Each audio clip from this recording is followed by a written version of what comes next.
Good afternoon, family. This is Antoine Smalls of Financial Blueprint.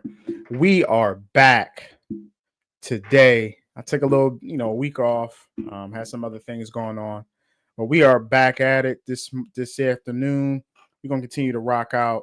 Today is a big day. We're gonna talk about millionaire status when it comes to your retirement accounts. How you can be a millionaire by just investing in your retirement. Right. And then we're going to have a deep discussion when it comes to chips, the artificial boom, and how you can invest in the market moving forward as you continue to progress, not just in technology, but also in this artificial intelligence and in the future, the quantum space. So, but first and foremost, it's important that we take our time and discover how we can all, when I mean by all, I'm talking about all of us. You work in a 9 to 5 job, you work in a nonprofit, a city job, state job, government, it doesn't matter. You have an opportunity to become a millionaire by staying consistent and ultimately investing into your future. Let's go into it.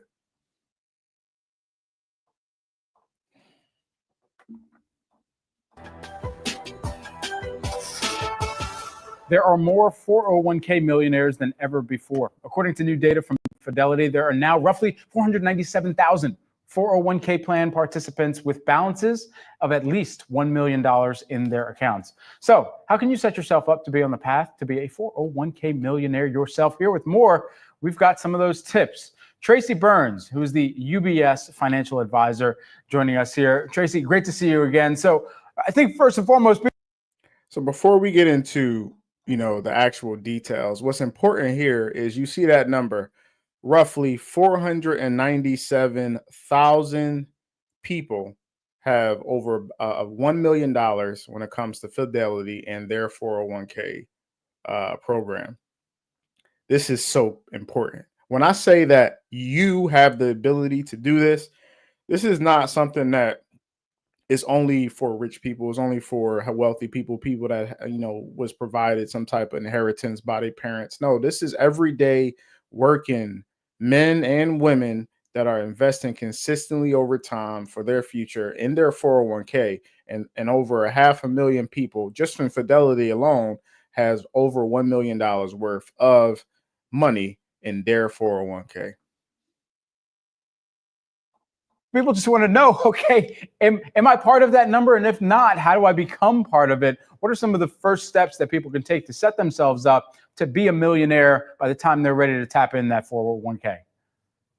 Yeah, Brad, it's all about consistency. It's much like when you diet Monday through Friday, and then on the weekend you have pizza and potato chips and you wonder why you're not losing weight. It's the same thing. Slow and steady wins the race. And I bet you those 497,000 people put money in, left it there, put it in the stock market, checked on it, and let it grow. And I think that's really important too. Don't just set it and forget it. Make sure you revisit, you diversify, you rebalance if you have to.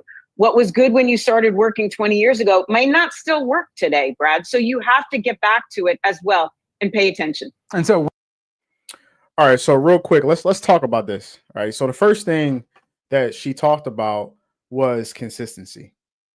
It is the word that a lot of people we don't like long-term processes. We want everything so fast. Everything is so quick nowadays. Technology has given us, this false sense of, everything comes so fast, right? Quick, rich, quick getting scheme. No, that doesn't work, right? Consistency is so important in this conversation when it comes to how you can grow your account to be a millionaire, right? So first and foremost, we're going to start early and contribute regularly. If you have a 401k at your job, let's start with this. If you don't have a 401k and you work for a company, right? The first thing you need to do tomorrow on Monday is go to your company, go to HR and ask them, hey, do you guys have a 401k? Right. Secondly, after that, you need to ask, do you have a matching contribution from the company? And what percentage is that? Most companies will at minimum contribute up to 3%, right? Government is going to contribute up to 5%, right? So first and foremost, the question needs to be, one, do you have a 401k available for me? Two, is there matching contributions? And then at what percentage is those contributions? At minimum, you must contribute up to that matching contribution that your company provides. It's free money. It's free money, right? So let's just give an example. If I contribute, $5,000 a year into my 401k, that means that my company will match me up to about $5,000, depending on what that percentage limit is, right? So you're basically getting 100% of your money back.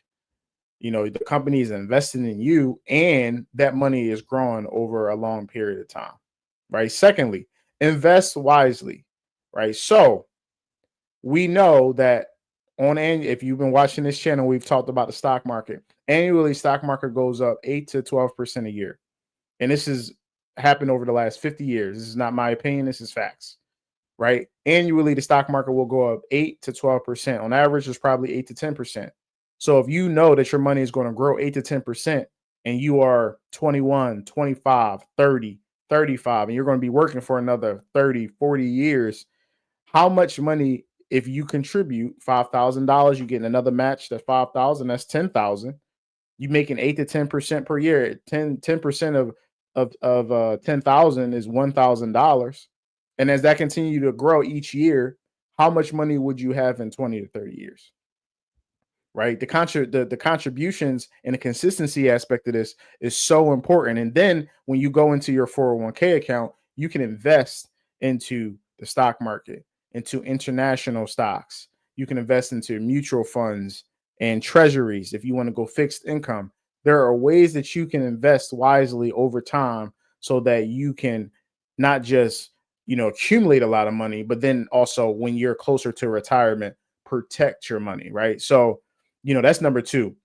Number three, we just talked about the take advantage of employer matching. This is the most basic rule of thumb when it comes to retirement accounts is make sure that you are taking advantage of the company match at all times, right? And last but not least, when she's about to talk about early withdrawals, it is so key that you stay away if you can. We know hardships happen in your life. A lot of times, you can take out money for, tax exempt reasons, like, a birth of a child, a, first time home buying purchase, some type of, you also have health. If you have health issues, health concerns, you can withdraw money from your 401k without receiving the tax penalties from an early withdrawal standpoint. But we want to try to stay away from withdrawing any funds from our 401ks or our retirement accounts. And then in some cases, like with the government, with the TSP account, with the thrift savings plan, you can actually take loans out from your 401k and never have to withdraw. But that's a little bit more of an advanced conversation. But again, the important things here when it comes to being a 401k millionaire, one, you want to start as early as you possibly can.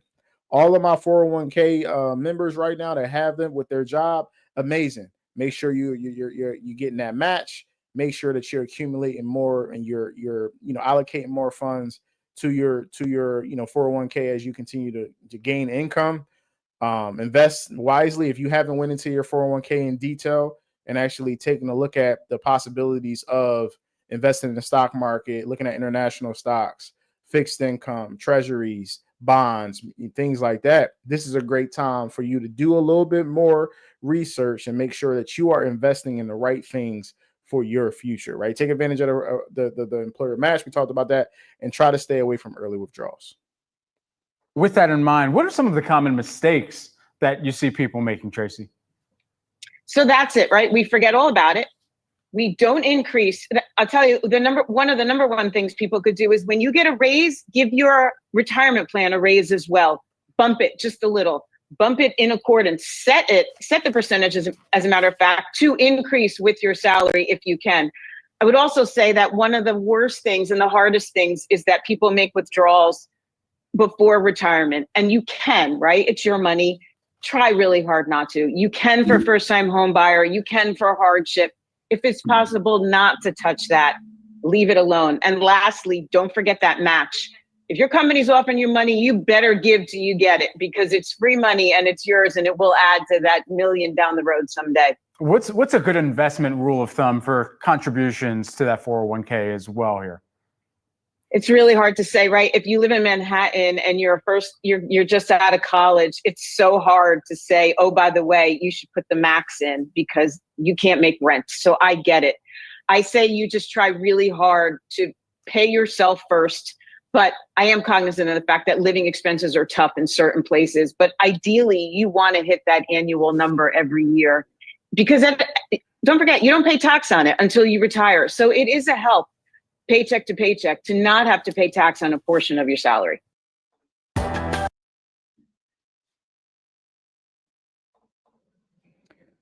So again, what's important here is to do the things that's going to lead to your success, right?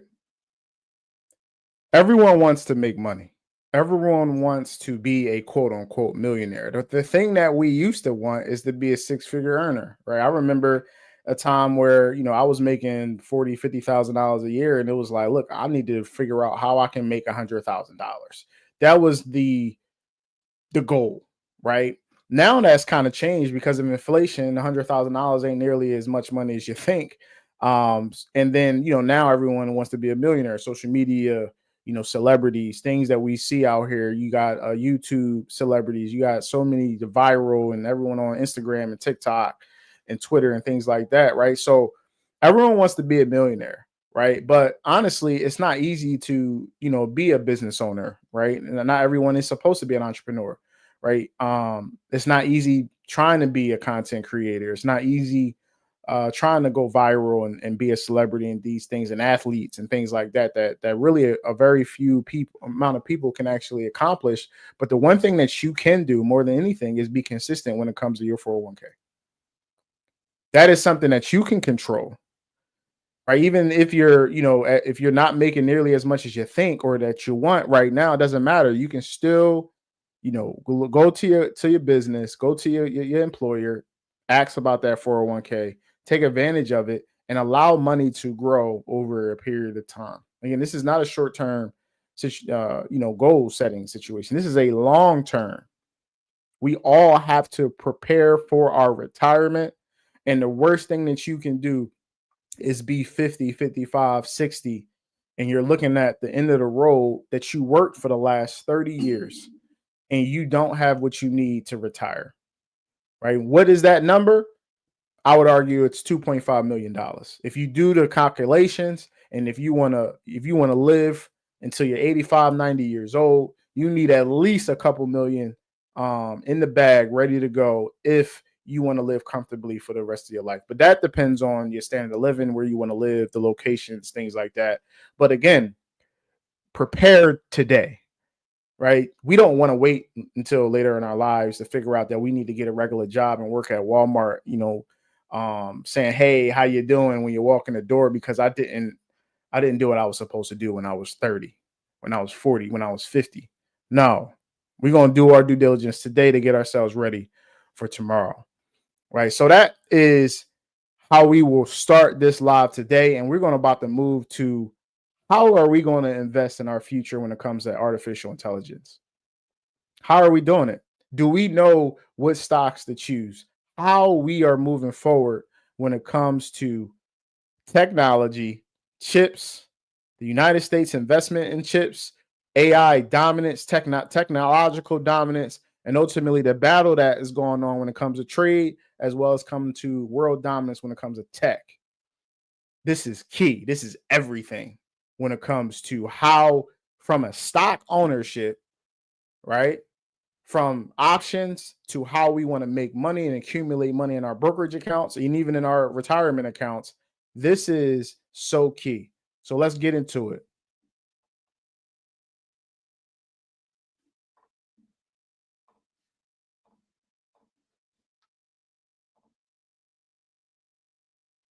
Now, manufacturing chips on U.S. soil is a growing priority amid mounting geopolitical tensions between China and Taiwan. The CHIPS Act set aside more than $52 billion for reshoring production. These actually have billions and many billions. Let's stop for a second. And we're going to start this over. We need to understand what she just said. she mentioned Taiwan, she mentioned China, right? We left out the United States though. What's important right now is understand macroeconomics and world dominance when it comes to technology. And as we continue, it's so important for us to understand the detailed dynamics, because then it helps us understand how we need to invest in our future. It also then prepares us for what might happen and what might come in the near future when it comes to the United States, China, and Taiwan. Now, manufacturing chips on U.S. soil is a growing priority amid mounting geopolitical tensions between China and Taiwan. The CHIPS Act set aside more than $52 billion for reshoring production.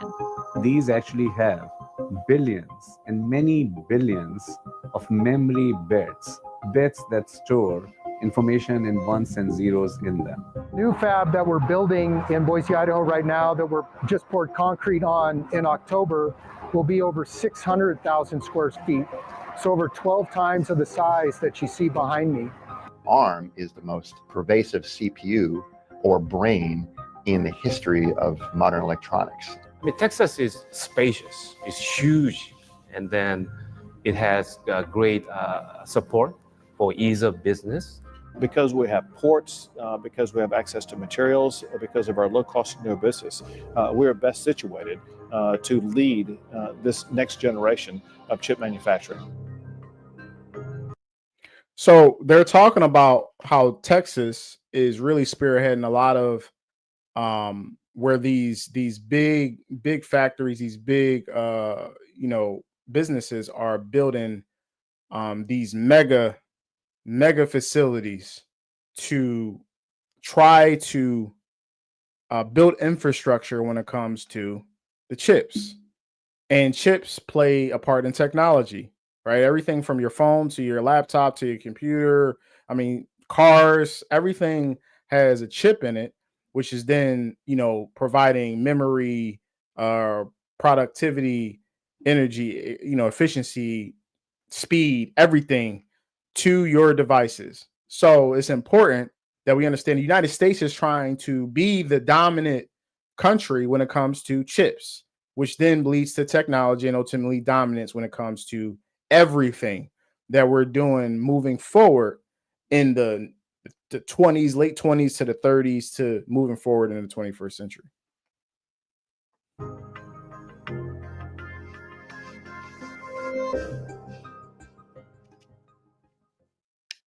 These actually have billions and many billions of memory bits that store information in ones and zeros in them.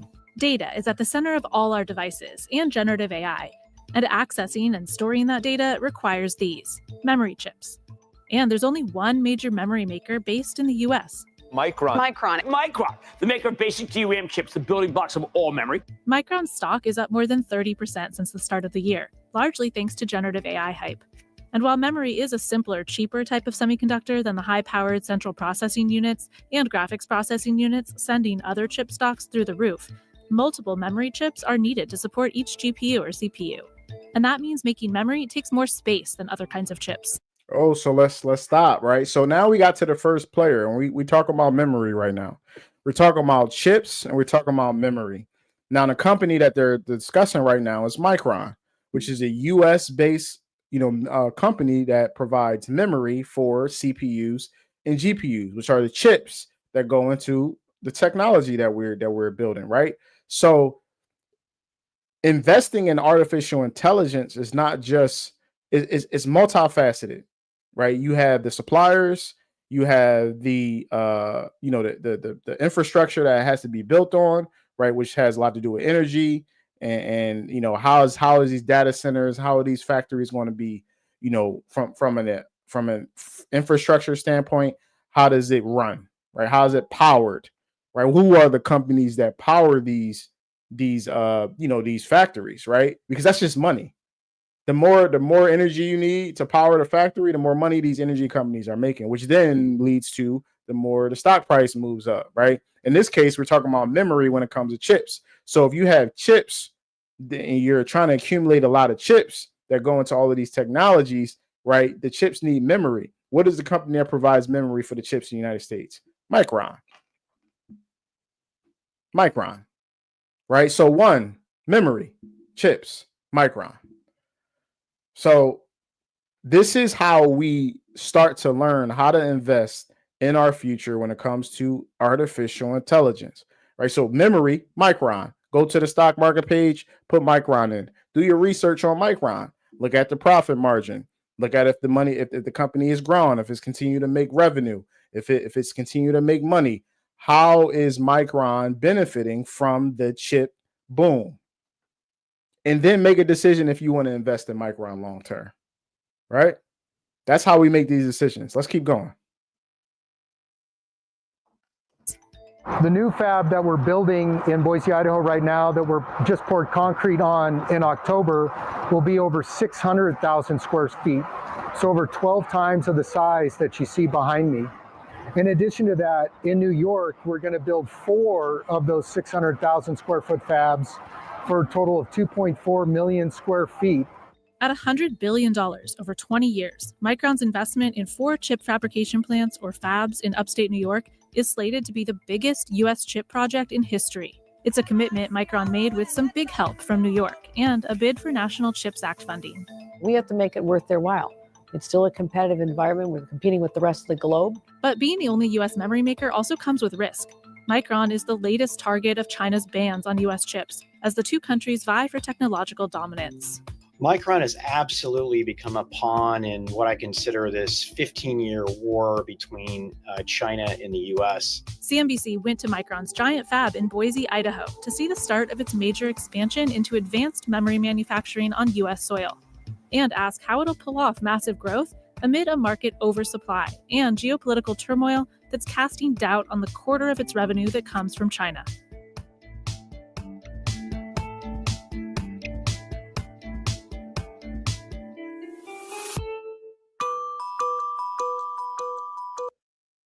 So what they're talking about right now is the macroeconomic as well as the trade war when it comes to the United States and China, right? So China is banning American companies, right, to provide, the memory in this case when it comes to chips over in China.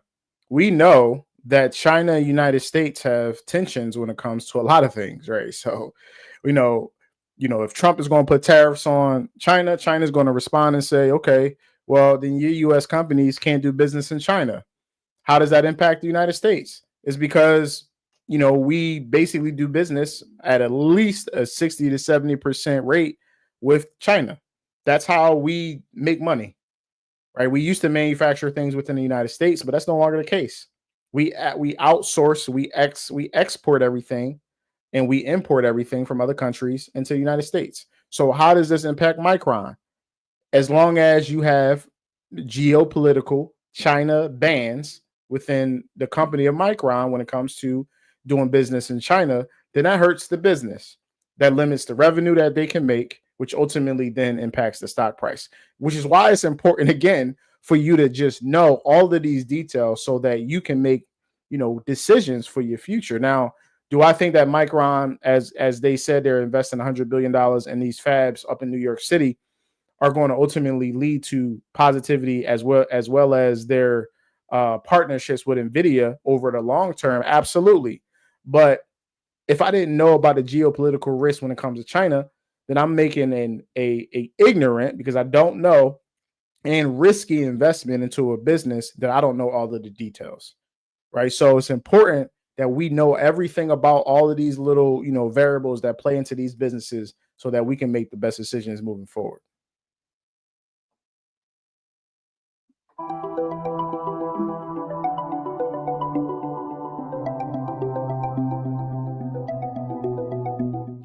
Every single one of these devices has a chip inside that has the ARM CPU. And that ARM CPU is the brain of that device. There's a company nearly every chip maker relies on that doesn't actually make anything tangible. Yet its blockbuster IPO in September valued it above $54 billion. ARM is open for its first trade. So largest public offering in over 2 years has brought confidence back to the IPO market. Computer chip maker ARM Holdings getting a nice reception from Wall Street today. Rather than make chips, the UK-based company designs the architecture, then sells licenses for these instruction sets to companies that make central processing units, or CPUs. What exactly is an architecture? If you think about the CPU as the brain, those are the instructions or the commands, if you will, that tell the brain what to do, how to walk, how to run, how to lift an object. It also collects royalties on every chip shipped with its technology. ARM is the most pervasive CPU or brain in the history of modern electronics. 250 billion of those brains that have shipped in our history. Over 30 billion of those brains ship every single year. ARM's customers include Apple, NVIDIA, Google, Microsoft, Amazon, Samsung, Intel, Taiwan Semiconductor Manufacturing. Man, let's okay. So we have ARM, right? And we're talking about how ARM powers chips, all of these companies. And let's start naming some of the companies, right? Apple, Amazon, Google, NVIDIA, TSM. We're talking about the biggest companies in the world in their industry. So if we believe that Apple, Microsoft, Amazon, NVIDIA, and more are going to benefit long term off of the partnerships that they have with ARM, is ARM not a good investment? That's the question, right? So we know that all of these big players, all of these, what they call, big mega companies are, they need ARM to be able to provide power to their chips. And what, the gentleman called the brain of the chip, then it would be smart to look into, hey, is ARM a good investment long term? It may or may not be, depending on your judgment. Right, as you look at the financials, you look at their profit margin, you look at their growth. Are they continuing to make money? Or do they have a good balance sheet? It's very important that the details of how to do it, how to do research on companies. But again, understanding the dynamics between these companies, the chips, how it gets powered, the revenue that's being invested, how not just the companies are investing, but the United States of America is putting billions of dollars into this, because they know that is the only way they continue to have world dominance over the next 100 years. Right? So this is very important for us to understand as we continue to invest in these companies moving forward. Company, in short, the world's biggest names in tech and chips. Most people think about a device. Then maybe if they're really sophisticated, they think about the chip, but they don't think about the company that came up with the original ideas behind how that chip operates. But once you do understand what they do, it's absolutely amazing. ARM chips are known for using less power than those made with rival x86, the older traditional PC and server architecture used by CPU giants Intel and Advanced Micro devices. Now there's a surge in adoption of ARM. It's the basis for Apple's M series of processors, which have replaced Intel chips in Macs, for Amazon Web Services custom server chips, for Qualcomm's flagship Snapdragon chips that are poised to break into the PC market. And now NVIDIA and AMD are reportedly working on ARM-based PC chips too. But in recent years, ARM has also faced plenty of risks. About 20% of its revenue comes from China. Smartphones, which almost all contain ARM processors, are seeing a major sales slump. And when NVIDIA tried to buy ARM for $40 billion, the deal was blocked by regulators. That didn't go the way that everyone anticipated. Okay, so we got another one. So we have ARM so NVIDIA and AMD are trying to create their own chips so that they can replace ARM ultimately in the end, right? Which is an issue for ARM. 20% of ARM's revenue comes from China. We just had a conversation about China and how China can basically, stop all business when it comes to the United States, right? So 20% of your revenue is a lot. So if you have a risk when it comes to China saying, okay, US, we won't play ball with you, until you guys, do business with us the right way that we deem as what's the right way, then that basically takes and cuts 20% of ARM's revenue right there, right? So you have competition between NVIDIA and AMD. You have geopolitical risk when it comes to China, right? So are you comfortable investing in ARM, understanding that you have competitors that's trying to take them out? You also have geopolitical risk when it comes to China, right? For me personally, I wouldn't invest in ARM because there are better options out there. But for you, it might be something that might be beneficial for you if you believe in the business and think that ARM will continue to move forward long term. Anticipated or hope that it would, but the sun comes up the next day, right? And you have to be able to build from that. CNBC went to ARM in the UK and talked to CEO Renee Haas to find out how it became the year's biggest IPO with so many big-name customers in the face of low smartphone sales and geopolitical uncertainty.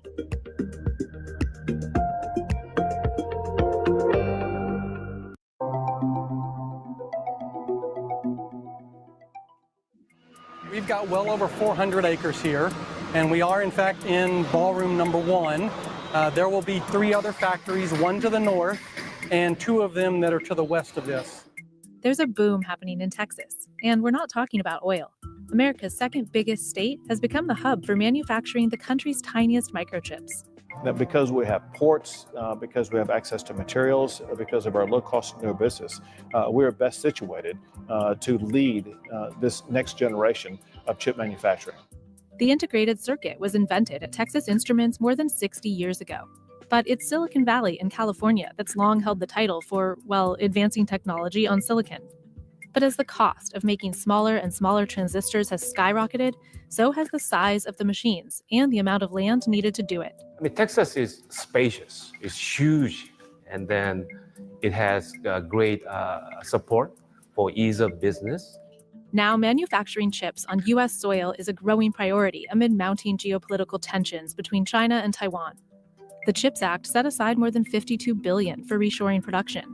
Samsung, Texas Instruments, Infineon, Global Wafers, NXP, Applied Materials, all these chip giants have ramped up operations in the Lone Star State. Apple and Amazon chose Texas for designing their custom chips too.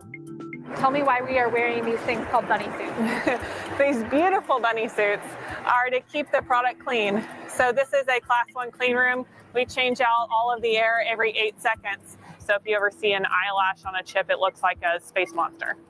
We got a rare look inside the clean rooms of 3 huge chip fabrication plants, or fabs, around Texas, and took a tour of 2 more being built for a total of $47 billion in new. All right, so what's important right now is the understanding that we have to do research, we have to read, we have to do the things we can do to learn about this technology, chips, semiconductors, and ultimately how artificial intelligence, we can invest in artificial intelligence so that we can make money long term, right? You might not necessarily have the expertise, the knowledge to understand every little detail, right? You might not necessarily know everything about, some of these chips and things like that, but reading is so key. And if we understand NVIDIA is a huge player, and TSM is so important, not just the United States, but world technology dominance long term, right? TSM is everything. ASML, right, is so important when it comes to the ultraviolet and the infrastructure needed to create chips, right? So the Dutch company ASML is really a monopoly when it comes to what they do, and they don't have really many, if any, competitors when it comes to their business, right? So if I need to, build chips, I need to manufacture it, I need ultraviolet rays and things like that. When it comes to ASML, the ASML would be an amazing investment because there's no competitors, to them, right? So when it comes to Micron and memory, when it comes to how these data centers, how these fabs will be powered, are we looking at energy? What type of energy, right? What companies are partners with Google when it comes, and Microsoft, as well as Amazon and NVIDIA when it comes to power, infrastructure, energy, so important. And if we do the research, we start to have these conversations, then we can invest long term. And as of this week, I'm putting in money when it comes to the stock market, and we're going to continue to invest in not just artificial intelligence and chips, but also energy that will power it, and the things that, from an infrastructure standpoint, the businesses that will be partners when it comes to the big players like Amazon, Google, Microsoft, Nvidia, etc. Right? But I encourage you today not just invest in your future when it comes to your 401k. Right? We can start there. Basics, start with the basics, consistency, discipline, long term. But then to take the time to invest in your future when it comes to technology and artificial intelligence. Quantum computing is right down the road. We're gonna have that conversation too. But for right now, we can confidently say that we're going to do the research, and we're going to read, take the time to learn some new things, start using ChatGPT, start using cloud, start using Grok with X, start using Copilot when it comes to Microsoft, start using some of these artificial intelligence items to be able to impact your life and help you be more efficient.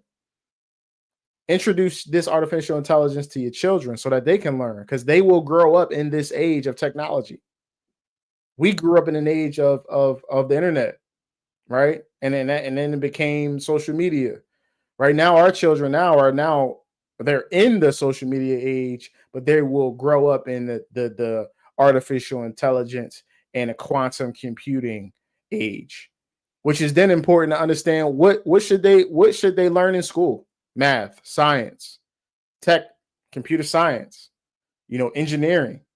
Are we then enforcing our children to be good at math, to go into technology, to go into sciences, to go into computing, right? Software, engineering, architecture. Like, are we going and helping our children then lead to their success? This is so key for the future of not just your brokerage account, your 401k, but also your children's future long term. The more we know about these things, the more that we can speak on it, the more that we can articulate it, the more that we read about it, the more knowledge we get on it, the better we'll be off long term. Right? So again, last but not least, I end you with this. Be better today than you were yesterday, and be better tomorrow than you were today. Growth mindset happens every day. We have to continue to grow. We have to continue to progress forward long term, right? My book of the day is Millionaire Next Door. It is an amazing read. It really changed my perspective on the whole millionaire status, the things that we think about, right? We just think about celebrities. We don't actually consider that your next door neighbor is a millionaire. And how did that person live their lives in a way to progress themselves to millionaire status? I appreciate you guys. I love you guys, man. Hit the like button, share my content, leave me a comment, right? And let's continue on this financial freedom journey, right? Your retirement is key. Your life is key. How you invest is key. And ultimately, you learn what you learn, how you read, and the knowledge that you have is everything. I'll talk to y'all later, man. Peace.